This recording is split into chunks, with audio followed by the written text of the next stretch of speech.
Hello, and welcome to the Boagworld Show, where we discuss user experience, conversion optimization, digital leadership, and whatever else I feel like discussing on a particular week. My name is Paul Boag, and obviously I'm being joined by Marcus. Hello, Marcus. My name is Marcus. Hello. I'm sure we should take it in turns, to introduce the show. And hi, I'm Marcus, and this is Paul. Hi. Yes, we should do that, but I feel completely unprepared as usual. But if you give me a bit of a run-in, I probably could do an intro, maybe on episode 15, I'm thinking. Something like that, yeah. Maybe that sounds great. I'm not sure. So in today's show, we're going to be talking about my app of the week, which is going to be something called Microsoft Clarity, if you haven't heard about it. We're going to look at the subject of objection handling, and we're going to be looking at an article which talks about really how user experience design is being changed by AI. So that is pretty much the plan for this week. But before we get into all of that, we need to talk about how bloody hot it is. It is, although weirdly, in my house, it's not. I'm very lucky. I live in an really old house. Upstairs is boiling hot, but downstairs, fine. I could almost put my slippers on. Does it get cold in the winter? Yes. Yeah. That's the downside. I would take a house that's too hot than a house that's too cold. Yeah. In other news, though, Paul, I have used Claude.ai twice since we last spoke. Are you proud of me? I am proud of you. And what did you think of it? Did you enjoy it? I did it really well. I kind of knew what. Basically, I took a couple of videos of meetings that I've been through. I put them into Descript to get the transcript. Audio. Well, didn't know the words, the transcript, and then plugged that into Claude AI and said, "Give me the action points," and it did. Ooh, I can do better. Ooh. Do you want to even? This is an invaluable app, Marcus. Okay. And it's free. Well, the basic is I pay for it because it is so bloody brilliant. It's called Fathom. I need to put a link in the show notes. I've heard of this before. Maybe you've mentioned it somewhere else. I suspect you've seen it at some point. We've had a meeting together, and it comes into the meeting, and it records the meeting. And then it gives you, at the end of it, a kind of AI summary, action points, questions that were asked. But for each of the things, it also gives you a link to that specific point in the video. That's really good. I mean, Zoom, I think, does this now, but I just turned it on. It does, but not all of your meetings end up being in Zoom because, you know, a client invites you, or in my case, a client invites me into Teams or something like that. And also, it doesn't do as good a job at it because this is keeping a recording of it, is keeping a searchable transcript. You can even ask it questions and just have a chat with it about the meeting and that kind of thing. So I really, really recommend that you at least give Fathom a go for one meeting. I know you're a Luddite and don't like new things, but that's just the role I play, Paul. Good. That's the role I play. Yeah. Keep saying that. So there you go. That's an extra app for free that we weren't going to talk about today, but it is really good. There are lots of other ones. There's Otter and I can't remember them all, but Fathom is the one that I personally like. I don't really know why. I just got used to it. You know what it's like with these things. You get used to one and then you stick with it. So back to it being hot, Paul. Sorry, I was going to transition lovely into the app there, but I got bored of that stuff. So I thought I need to ask you: are you drinking wine there? It looks like you are. Well, I might be. Yes, well that's cool. Is it too early to drink wine? Absolutely not. It's 3 in the afternoon. 9:30 in the morning. That's normal, isn't it? And I'm editing this, so no one's going to know what you just said. Yeah, I know. Yeah, you could just keep it at 9:30, can't you? Yeah. I'm slightly jealous. I think you've got a nice crisp white there, by the looks of it, Paul. Yeah. Yes, it's my wife. I was very wound up before the show because I'm fighting with what? It's my own fault, right? Here's the truth of it. Oh, right. Okay. I installed the beta of iOS. Well, you're an idiot, right? aren't you? Come on. No one does that. I know. I'm an idiot.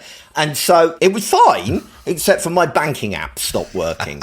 And it's like, so I was swearing a lot. And my wife decided, took mercy on you, really, Marcus. Here's some wine, Paul. Yeah, have some wine so that you don't swear your way through the show with Marcus. So there we go. The golden rule is leave it till the point one. Don't. Oh, that's so dull. You've got to live life, Marcus. No, all my music stuff stops working if I upgrade before point one. Or in your case, your boring. banking app.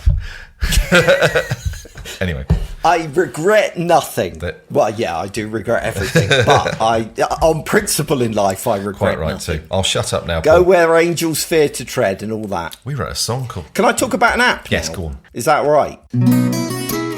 Right. So don't pull that face. Not that people can see your face. Have you used Microsoft Clarity? Is that one you're familiar with? It's not, but what it does, I'm familiar with. It's just what was the one we used brilliant. to use? We used to get Hotjar. No, before that. No. Oh. Used to get sponsored by it. Crazy Egg, was it?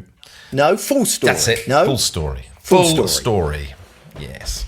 So I don't know if Full Story did all of the things that this does, but yeah, it was similar. It was a similar idea. So, but here's the thing. Sorry, Full Story, who previously sponsored us. Microsoft Clarity is free. You see? Oh, I didn't realise that. Yes. Free Microsoft, but they're going to sting you soon, though, aren't they? It's been going for a hell of a long time. Okay. I think it's their answer to Microsoft Google. No, Microsoft Google? What's that? I don't Google know. Analytics. So Google it. I've had half a glass of wine, and there you go. It's already going to pot. So I think it's their response to Google Analytics that they wanted something equivalent in the marketplace, and they've come up with Microsoft Clarity. Well, anything can be better than the new Google Analytics. It's rubbish. Oh, you're not kidding me. So I'm just longing for the day where they integrate AI into Google Analytics. You can just go in and say, ask a question in plain English. This is what I want to know. Just tell me. You know? Yeah. Microsoft Clarity, yes. So go to clarity.microsoft.com if this is of interest to you. But basically what it comes down to is a bit like Hotjar, if you've ever used that.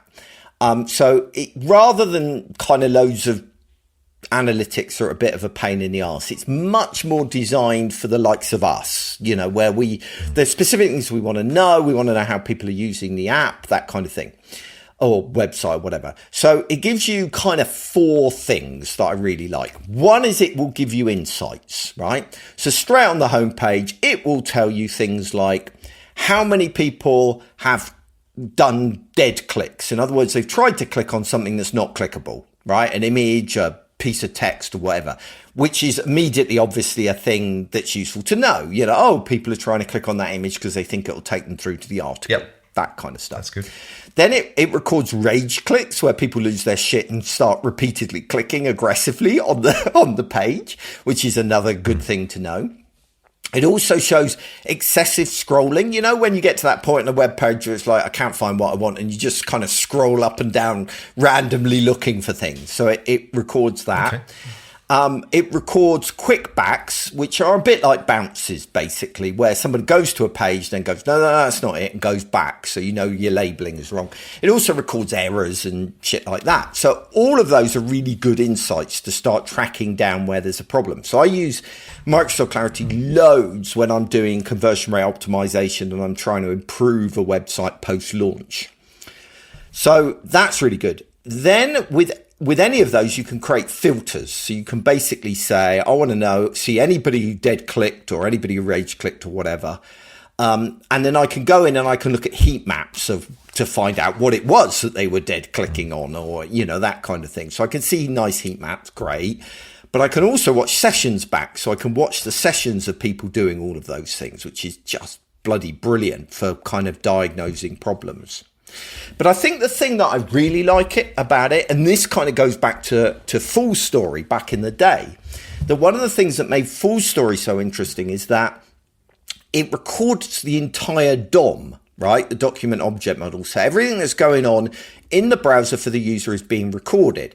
Now, why does that matter? And Microsoft Clarity does the same. Well, it matters because it means that any element can be tracked historically. Again, it's just a bit of a hard thing. Once you realize what this means, it really becomes invaluable. But in Google Analytics, let's say if I wanted to track a particular button, right? Oh, I'm worried that people aren't spotting that button. They're not clicking on it. They're not interacting with it. I'd have to go in and add an event handler to that button so that I can therefore track it. And then once I've added the event handler, I can only get future data on that button use. I don't get historical data. But because Clarity is recording everything that's going on, you can say, I want data on this button. And even though you've not attached an event to it, you can get all the historical data on that button you want, right? Which is obviously incredibly powerful. And it's all relatively easy to use as well. It's not quite so intimidating as Google. Well, it's nowhere near as intimidating as Google Analytics. So you can just go in and say, I want to filter. I want the last X amount of time. I want any time somebody clicks on this text, so you just put the text to your button in and voila, you've got all the data that you want. So I really love this app. It's really cool. That sounds really good, even to the point of I might actually even try using it. I've never been a fan of session recordings. I don't really get it. Watching people moving around, the mouse moving around the page, it's like, okay. But heat maps are fabulous because they show, because the problem with session recordings is I'm only watching one at a time. Which I'm not sure I think that the value of that is that much. But heat maps are great. But basically, it being able to show you where people are struggling, fabulous. That sounds great. So I have almost a kind of little order that I do things. So first of all, I want to know where on the site things are going to shit, right? Let's imagine I'm doing some conversion optimization, Is the problem on the landing page? Is it on the product page? Is it on the shopping basket, etc.? So I just look at exit rates in Google Analytics to work that out, right? Where the problem pages are. Then I go and look at any Microsoft Clarity insights for that particular page, right? Are there a lot of rage clicks? Are there a lot of dead clicks, right? So I'm beginning to narrow in at what the problem is, right? I know the page. I know now the type of thing that the way people are responding on that page. Then I'll look at the heat maps. Where are they rage clicking? Where are they scrolling? Are they potentially missing stuff? And only then, if I'm still unsure of what's going on, do I then watch the session recordings? Yeah, it makes sense. To kind of dig in a bit deeper. Sure. If I'm still sat there going, I don't know, then I might run some usability testing, facilitated usability testing that goes through that page. So it's kind of an escalation path where it progressively becomes more work if I'm really stuck on what the problem is. But most of the time, you get as far as heat maps and you kind of know what the problem is and you can fix it, Cool. So, yeah, Sounds totally good. agree. And a free product from Microsoft. Wow. I know, which is amazing. How long it will remain free, who knows? But it has been for a few years now. This isn't a product that's appeared overnight. It's been around for a little while, and Google closed down their free products every now and again. I still haven't forgiven them for closing down Google Optimize, which is their A/B testing platform. Bastards. Yeah. I don't care. Why did they change from Universal Analytics 3 to 4? I mean, and make it shit. It's like, why? I'm not sure there is the reason is money, but it's like, well, it's not obvious to me why. I think it's because, in my opinion, Google Analytics has become. There was a stage where it was just focused on websites. But now they want to use it in apps and software and all kinds of shit. And so that naturally makes it more complicated. And I think they've redesigned it in an attempt to accommodate all these different use cases. And also, the power users are asking for more and more features and ability to do stuff like that. So it ends up with this becoming this really powerful but really hard to use app. But I would argue that it's not as powerful. It's got a little bit dumbed down. You can't get to the controls that you used to be able to and set the filters and things. You can. I ended up sitting down and doing they've got an online course that I sat through, wanting to pull my teeth out the whole way through, for GA4 in an attempt to kind of understand it. I don't think I got to the very end, to be honest. I think I gave up, but I got quite a way through it. And no, it's all in there, but it's all custom reports. Basically, you have to build custom reports for everything. Well, before, you could get most of the stuff that you needed just by looking at the standard dashboards that they provide. Now, those are really, like you say, they've been really dumbed down. I have. And so you have to build a custom report for everything, and it's a pain in the arse.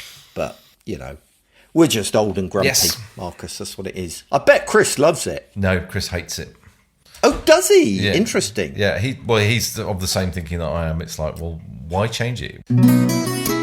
Let's talk about the subject that I want to talk about today. I thought it'd be nice to talk about objection handling a little bit, because this is something that I think is a really important part of most marketing type websites, whether it's an e-commerce site, whether it's a services site, that kind of stuff. And it's an area that I spend quite a lot of time on. It's a bit of a random thing to pick. It's just something that interests me. So therefore you now have to listen to it. So it's the basic principle that when somebody comes to the moment of acting on a website, they have worries, right? There are things that stop them acting. And none of it is particularly rational. And it all goes back to kind of our lizard brain, really, that is constantly looking for danger in any situation. And because we've got no tigers to worry about these days, we worry about, are they going to sell my email address? That's the kind of level of threat that we're dealing with these days. And so at those moments of acting, our brain gets kind of flooded with all of these random thoughts about, am I going to be able to cancel easily? Are they going to sell my email address? Are they going to, do whatever else? There's all these different things depending on the different use cases. And so the idea of objection handling is to kind of nip those things in the bud, right? And so when people have where those kinds of feelings bubble to the surface, that you're there, ready to reassure them, ready to deal with them. So it's a kind of content issue. And most websites that people work on, if you're not responsible for the content is normally pretty shit. And so, we have this obligation to kind of advise our clients that, they often hire us to improve their conversion rate or make their website more successful. But if they put shit copy in it that doesn't deal with things like objections, then no amount of pretty design is going to overcome the fact that people are hesitant to act. So when I tend to work with my clients, and especially when I'm doing conversion rate optimization, where I'm looking to improve their conversion rate, I often, objection handling is a big part of it. So what I normally start off by doing is finding out what all those objections are, right?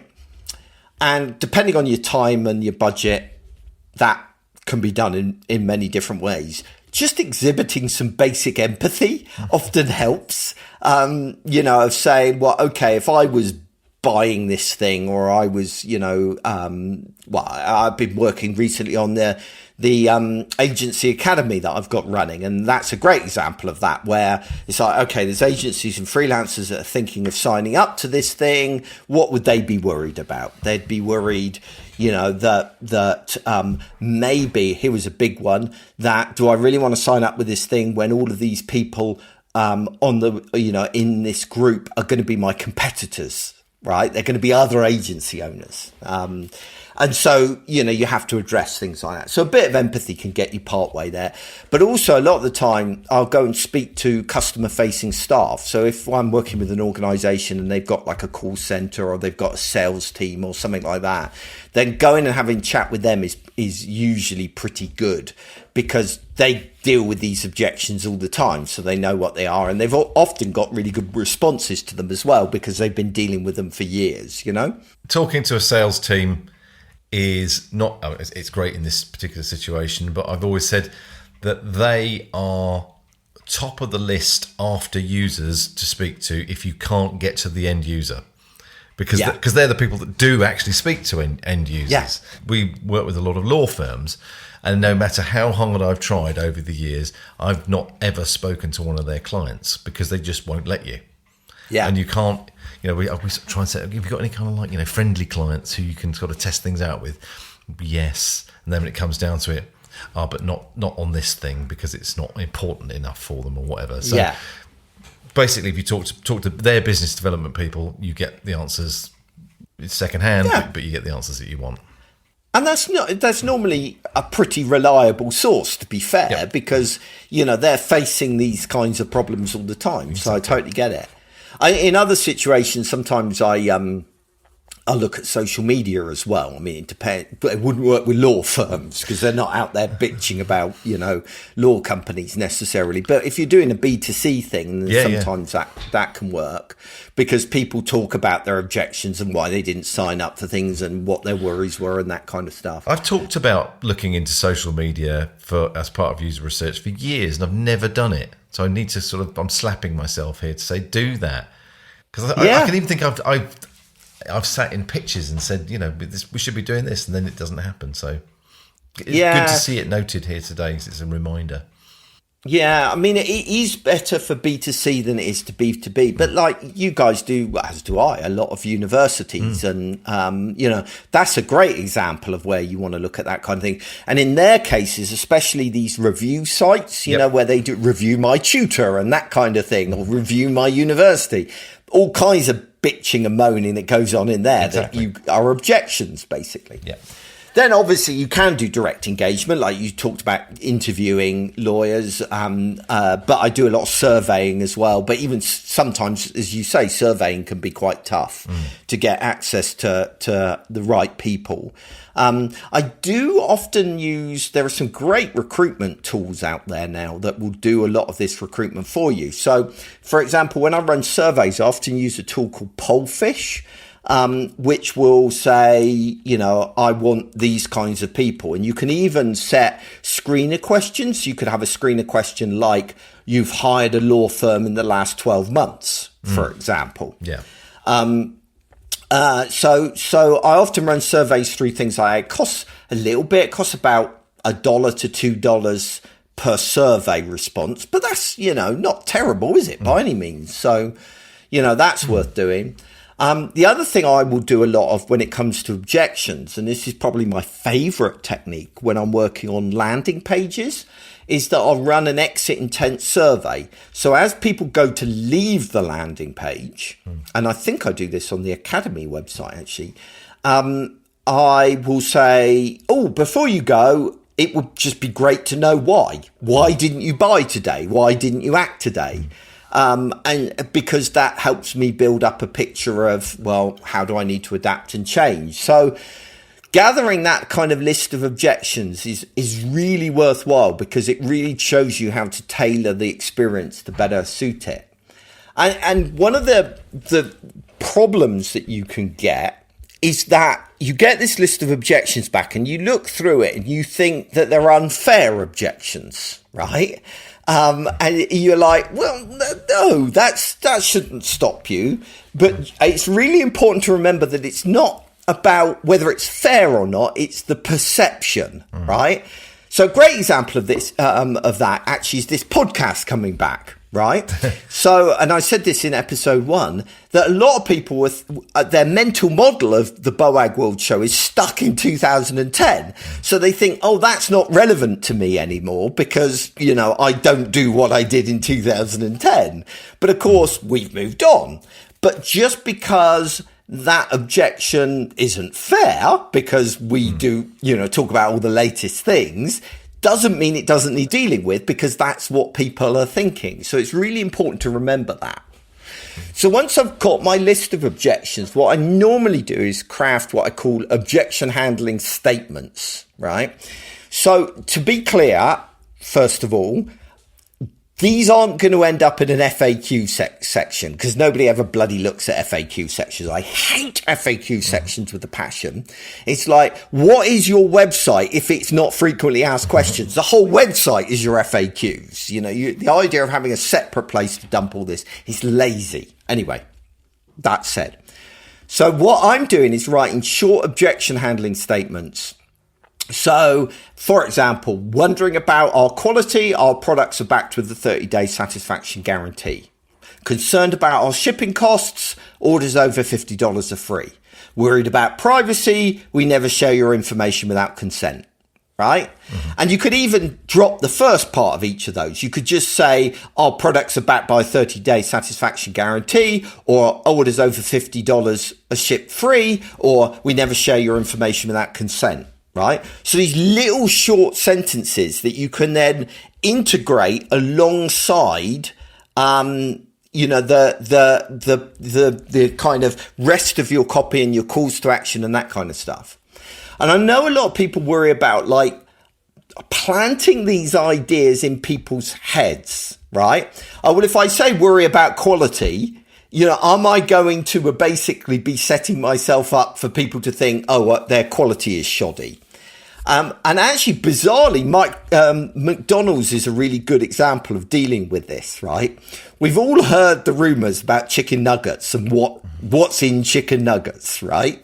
But obviously, they don't want to draw attention to that. They don't want to say, don't worry, our chicken nuggets are not full of chicken testicles, because... Well, A, chickens are female, so they wouldn't have testicles. But B, they wouldn't want to say it. The ones we eat aren't, though, Paul. They're generally male. Yeah. So, yes, exactly. Very good point.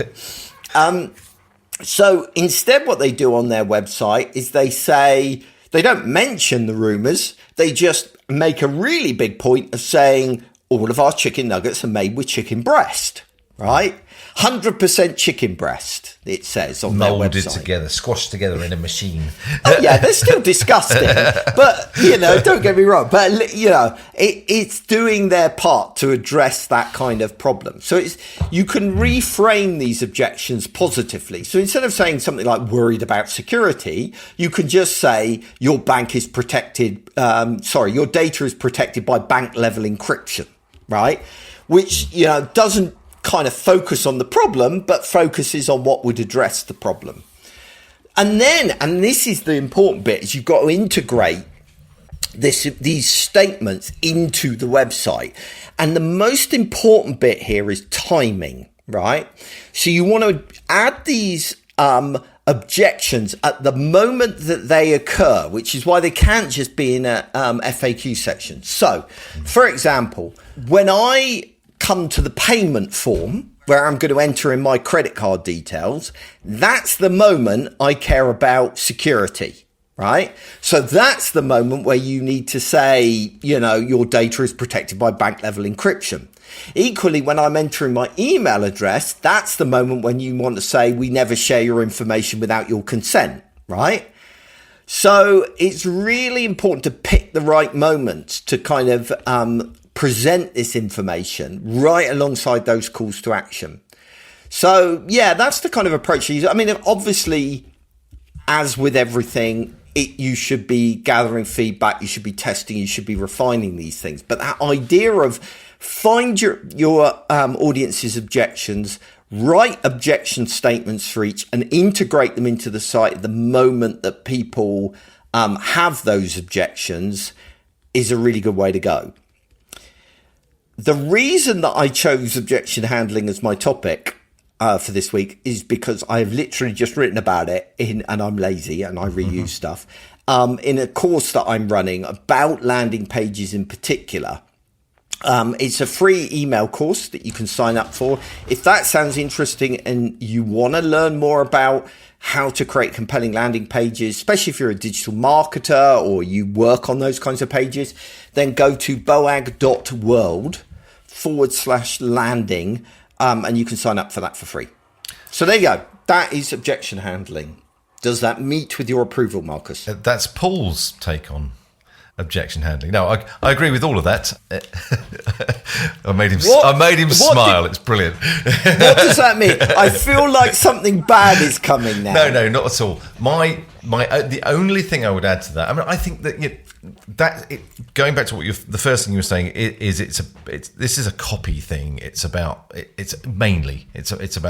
content and copy, and that needs to be very much part of the design job that we're doing. We like to do it in tandem with the client or a copywriter or whatever, but this is about writing good copy. Trying to get somebody to sign up for something or trying to get somebody to buy something, then yes, this has to be a part of it. The only thing I would say is that, and this is me, but I think I'm not alone, is I'm very wary of being coerced by websites. So if I'm being sold at, or we know people have this objection, so we're going to deal with it and make you feel happy, then I'm instantly going to kind of like go, ooh, I'm not sure about this. So you've got to be careful with the wording. That's all. That's all I'm saying. And I like it when the example you used earlier when you said you could just do. Sorry, I'm finding the notes. You could do sort of just the second half. So rather than saying wondering about our quality, our products are backed by a 30-day satisfaction guarantee. Just saying our products are backed by a 30-day satisfaction guarantee, in my opinion, is all you need. Now that's really interesting, mine, because I think that's partly a cultural thing, Marcus. Maybe. Because I work with a lot of US clients at the moment, especially large US charity clients. And they are much more in your face with this kind of thing. And they say it a lot more explicitly than I would ever feel comfortable with writing myself. And it seems to work all right for them. So, but I do understand what you mean. I think you do need to be very careful about it. And maybe in another in another country or whatever, where they're even more kind of in your face than the Americans. I guess what we're saying here is you need to bear in mind the cultural aspects of the audience. That's it. Really. And that in itself is a whole conversation to be had about, that localization isn't just translation. It's a hell of a lot more than that. Absolutely. This site is worldwide, so we need to be careful about the imagery we use. It is more than that even. It's about sort of, I'm old and cynical, so I'm always looking, somebody's trying to kind of, you trying to twist my arm here. I don't want that. It's up to me whether I buy this or not. So, and that's really interesting because, a lot of the kind of incentives that you would use. I mean, great example. Sorry, I've been talking about my academy a lot at the moment because the agency academy, because it's front and center in my mind. And, I decided to offer an early bird discount where it's £19 rather than the £28 per month at the moment. By the time this goes out, by the way, you've missed the early bird. Jeez.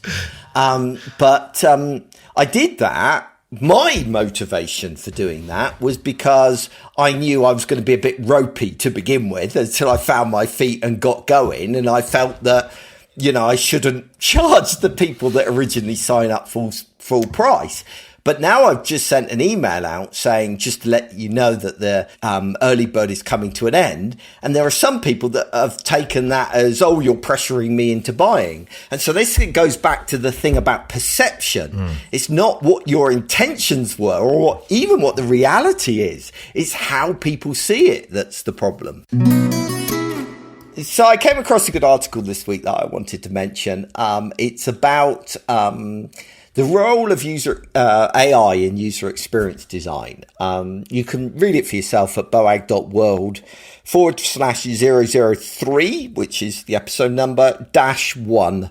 And it was actually a really good read. And it's a subject I've been thinking about a lot recently, about how the user experience is going to change with AI over the coming years. And this certainly sparked some thoughts in me, because I think there's a tendency, and I think that I'm one of those people that have fallen into this trap, to kind of think about really the future of AI, because we're so familiar with these large language models now, like ChatGPT, Claude, and that kind of stuff, that we think about the user interface as being that chatbot user interface.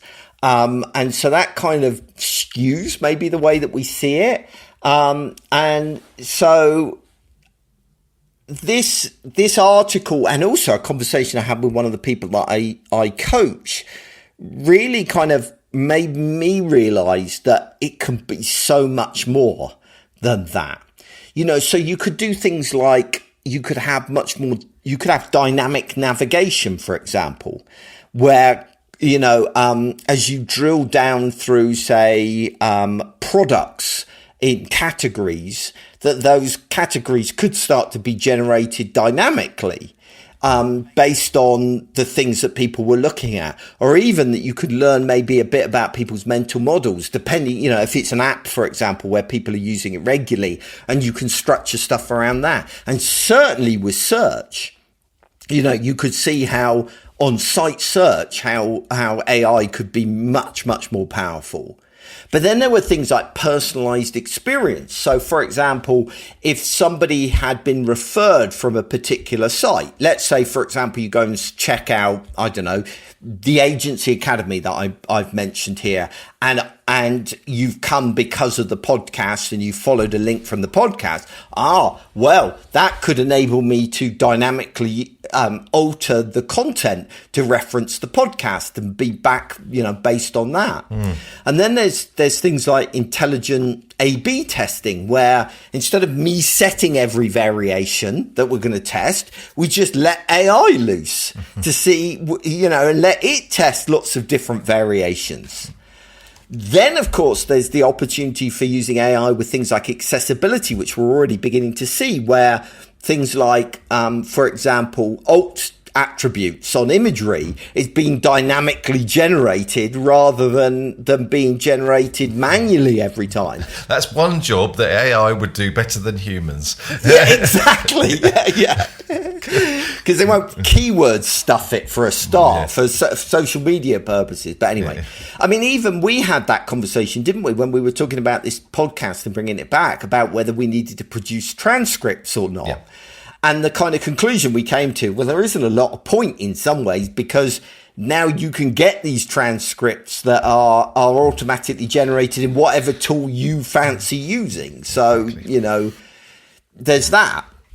And then we could even do things like behavior-based security, where now, instead of having to do bloody annoying captcha forms and that kind of shit, we can just look at how people are behaving on a website in order to judge whether or not they're a real person. Forms are another great one, right? Where you could dynamically update forms based on people's previous answers or, what they're doing. There's so many possibilities for AI, and I don't think we've even scratched the surface of it yet. And I think we're being quite narrow-minded in the way that we're looking at it. And okay, a lot of this stuff is maybe a bit kind of crystal ball gazing at the future, but I did think it was an interesting article that kind of grabbed my attention and made me think, all right, perhaps I'm looking at AI a little bit narrower than I should be. So yeah, I thought it was a good one. I didn't. Oh right, you didn't like the article. That's not true, but I found it took me a long time to get to anything more than I'm just going buzzword, and things could happen in the future. Okay, but then near the end of the article, there was an example that I thought, okay, now we're talking. It was an example of, I can't remember the exact details, but it was a wood exporter from Africa. But that sent wood to the States, let's say, something like that.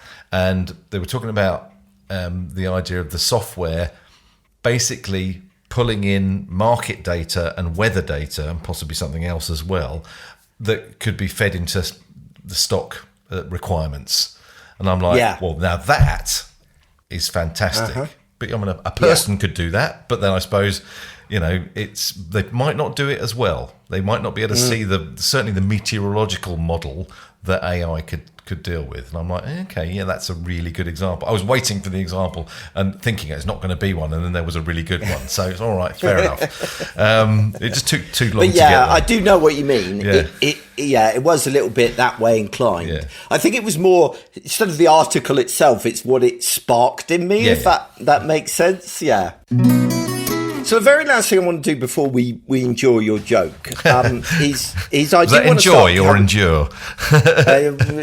Whatever you would prefer to hear there, Marcus. I'll leave that with you.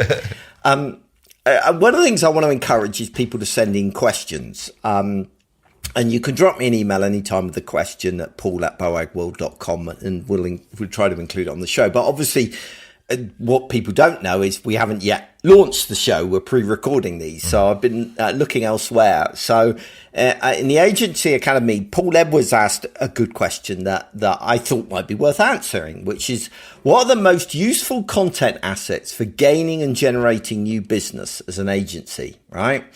If you were starting again, what assets would you create first? What about you, Marcus? Because I'm quite interested in your perspectives. It will be very different to mine, I'm sure. I wasn't absolutely sure what he meant, but I thought he might, your website, that sort of thing. I would say that the most valuable content that we have created to gain business over the years have been our proposals. Yeah. So, and I'll go off on a tangent on that. So yes, that would be the answer, to basically start writing really good proposals so that we've got that content that you can kind of keep pulling back into newer proposals and reshaping. So that would be my answer.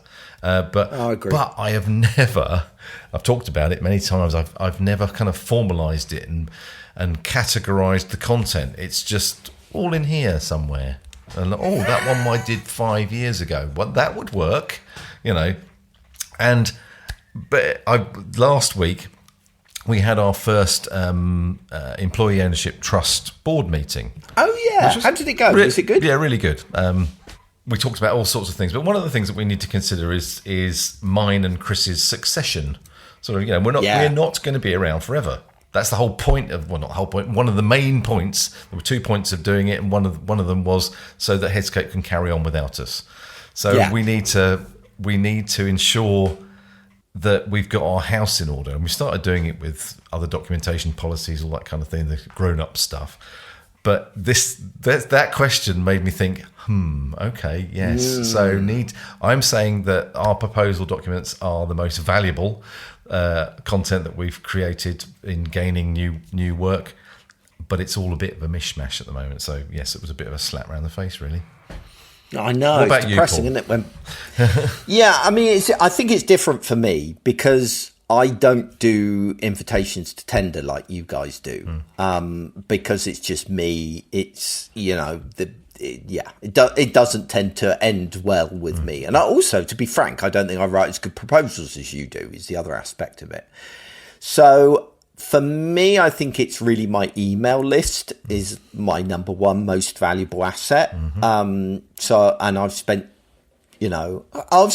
I've spent years building it up, but actually I probably only realized about 5 years ago it's probably something I needed, because before that it was all social media and Twitter and that kind of stuff.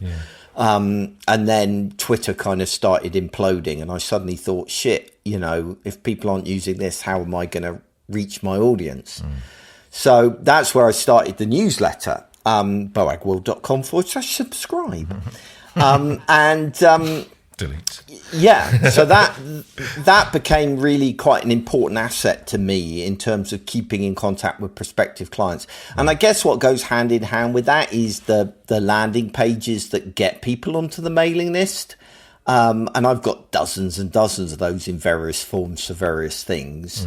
And so, for me, it's that. So and I think that's very much probably the difference between you and me, that you're more of a salesman and I'm more of a marketing person in that regard. Absolutely. So we place the emphasis in different places. Yeah.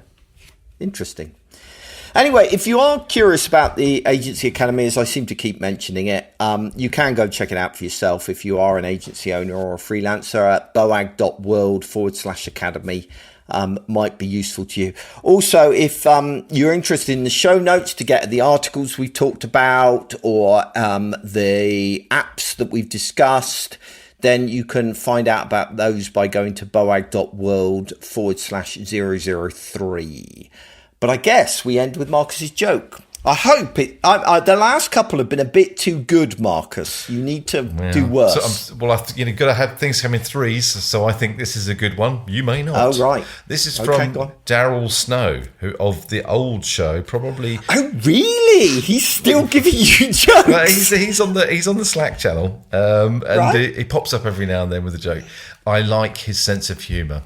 Yeah. Most of them I probably couldn't use. But this one I can. So here we go. What do you call an apology sent by Morse code? What do you call an apology sent by Morse code? Remorse code. That's quite bad. I think that's quite bad. I don't think. Oh, come on, remorse. Yeah. That's pretty good. I know. Yeah, it's clever and all that, but not that funny. All right, then. No. Oh, well, that was rubbish, Daryl. Try harder. Oh, I love the way that you immediately shifted the receipt. Nothing to do with me. It was the way it was delivered, I think, was the problem, Marcus, in my opinion. I think the joke could have been excellent in the right hands. Yeah, okay. All right, thank you very much, guys, for joining us on this show. I hope you found it useful and entertaining. We'd love to hear from you. Drop us, either of us, an email. Me at paul@boagworld.com, Marcus at headscape.co.uk. Anytime, about anything. We'd just like to know that you exist, really. So, yeah, drop us an email. Otherwise, we shall talk to you again next time.